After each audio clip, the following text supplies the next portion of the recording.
So good evening, good evening. We're back again, late upload, but it is the third upload, the final upload, and I can actually relax now and chill for the rest of the evening. Because as I'm recording this, it is 8:30 in the evening in sandy Andalusia. It is covered in sand. Sandstorm from the Sahara Desert has winged its way over, and it's dropping like snow. It is mad, actually insane. I've never seen anything like it before, but anyway, listen, that's another video. Maybe I should fire up the vlog channel. I will be firing that back up again real soon, by the way, because I haven't uploaded on there since October.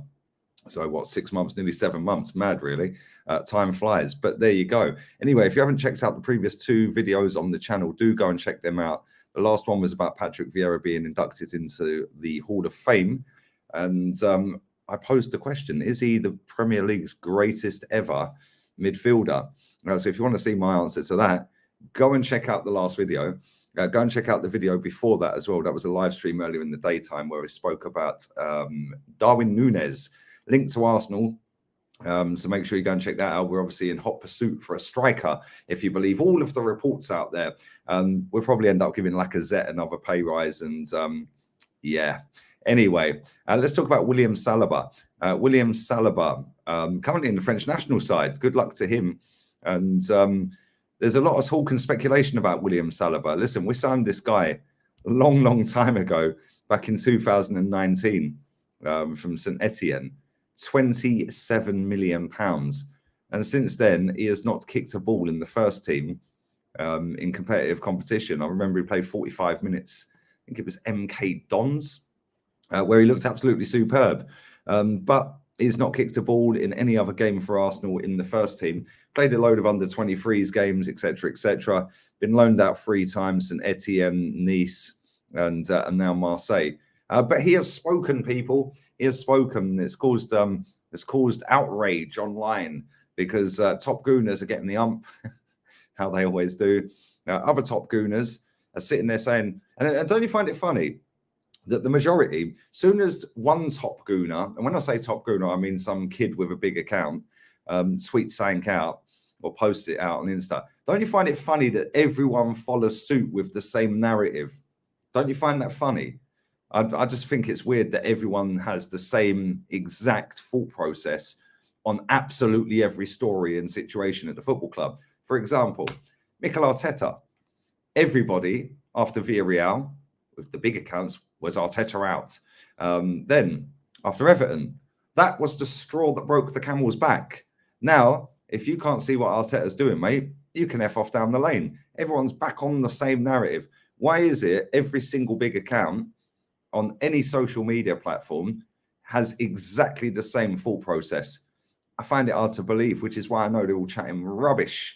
The only big accounts that have actually vocally come out and said, in backing the manager, and me and Troops, and even Troops is wobbling it. We need words, Troops. If you're watching this, we need words, bro. I'm going to hit you up real soon anyway. I need to speak to you about something, but yeah, go and subscribe to Troops' channel. But yeah, honestly, all jokes aside, William Saliba has come out with a few statements. He said the most important thing is to actually, let me start from the actual beginning. This website I'm reading this on, it's just pop-ups everywhere. Jesus Christ, I won't be using this again. But anyway, he went on loan for the 3rd time, blah, blah, blah, blah, blah. He was talking to RMC Sport. He said, I don't hide the fact that I feel good at Marseille, but I don't know my future. The most important thing is to qualify for the Champions League and to go as far as possible in the Conference League. I think there will be discussions afterwards at the end of May, beginning of June, with Arsenal and Marseille. We will decide at that time. But it is sure that continuing here would not be a bad idea. On the contrary, I know the city, my mates, the coach, but that's not up to me. We'll see how it goes, and it's also dependent on Arsenal, who has to agree. Wow. Wowee. And this guy has just 2 years left on his contract. And this is kind of crazy because it sounds like he's ready to bounce. He is literally ready to go by the looks of it. But anyway, he then continued on. And let me just find it. He turns 21 today. Congratulations to him. Happy birthday. he replaced Pavard in the squad because Pavard was injured. He said, it's a great pride to be here. I found that yesterday, obviously this interview was from the other day. Found out yesterday when I woke up. I'm very proud, very happy. This is my birthday week. It's going to be very special. I don't know if I'm going to play Friday or Tuesday, but I'm ready and I'm enjoying it. Now, listen, let me tell you something, right? This guy, every time I've seen him play, I've been impressed. I've been like, wow. Yeah, this guy, I said this on the video that I did the other day. This guy has had, I think, six yellow cards all season, of which 4 of them have come in stoppage time. And I don't watch every Marseille game. I've watched maybe 5 games of Marseille this season.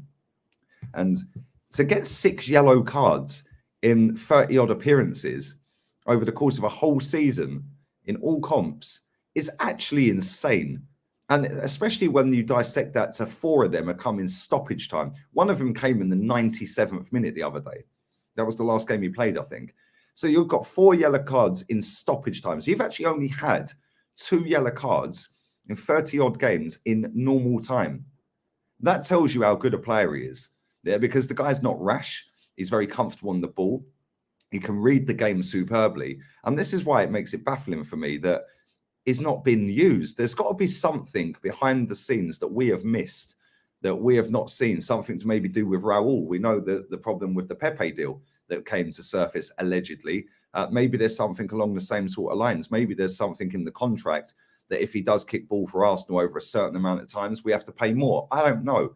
But it seems very weird that we sign a guy for 27 million quid and then he never plays football for us and goes on loan 3 times in a row.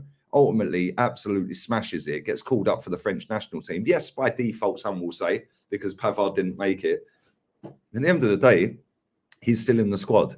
And this is how Guendouzi got called up, by the way, the first time. He got called up because I think it was, it might have even been Pogba. I can't remember, but somebody pulled out. Then he got his call up and all the top gooners. Oh, but it's only because this person pulled out. It's only because of that. So there's a lot of people sitting there baffled as to how Saliba's been called up. Oh, well, it's because of Pavard. That's all it is. It's just like, yo, how this guy's actually sick, you know. He is actually a very good footballer. And the fact that we've done so much money on him and just ruined him. And let's not forget as well, these same top gooners that are sitting there chatting rubbish about this guy are sitting there a couple of years back saying, oh, but the reason he's not been playing is because his mum passed away. Yeah, and we needed to get him back to France. Really? We were about to loan him to Norwich at one point. And the last time I checked, St Etienne is closer to London than Norwich. There we go.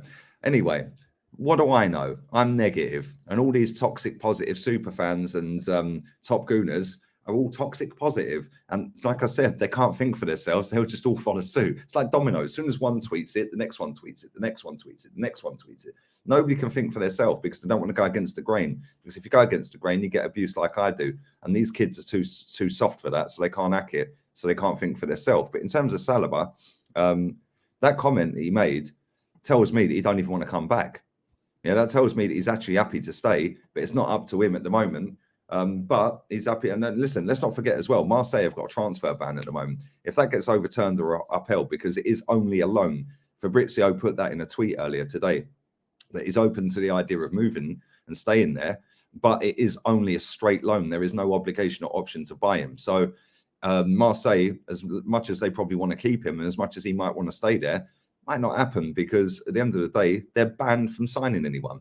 So this is going to rumble on. We're going to see. I don't know whether there's an appeal to the ban or anything like that. I'd imagine Marseille going through that route, but he's actually balling out. He's got Guendouzi there with him as well. He's loving his life. It's his birthday today. Happy birthday to you. He's in the French national team. Well done, man. Everything's looking rosy for this kid. And don't forget, this was the kid that was hailed better than Wesley Fofana, who came to the Premier League at Leicester and was an absolute revelation before he got his mad injury. So, listen, I wouldn't listen to all these super fans chatting rubbish about William Saliba, about, oh, we needed to go out on loan for experience. Yeah, really? He'd already had 2 years experience in first teams in St Etienne and was deemed too good for that league, hence why we brought him, right? But now he needs to go back to that league to get experience for 3 seasons, to then come back to Arsenal with 2 years left in his contract. He's gone. I'm adamant. But there we go. I do get things wrong before. I've done it before. I'm not always right. But there we go. It is what it is. Let me know your thoughts on William Saliba. Is he good enough for Arsenal? Do you rate him? Wish him happy birthday. And do you think he'll be signing a new contract with Arsenal, or do you think he is actually going to leave? If so, is it going to be Marseille if they get the ban overturned, or is it going to be someone else? You tell me, people, because this channel is about your comments as well. I'm out of here. I'm back again tomorrow. Have a wonderful, wonderful evening. I'll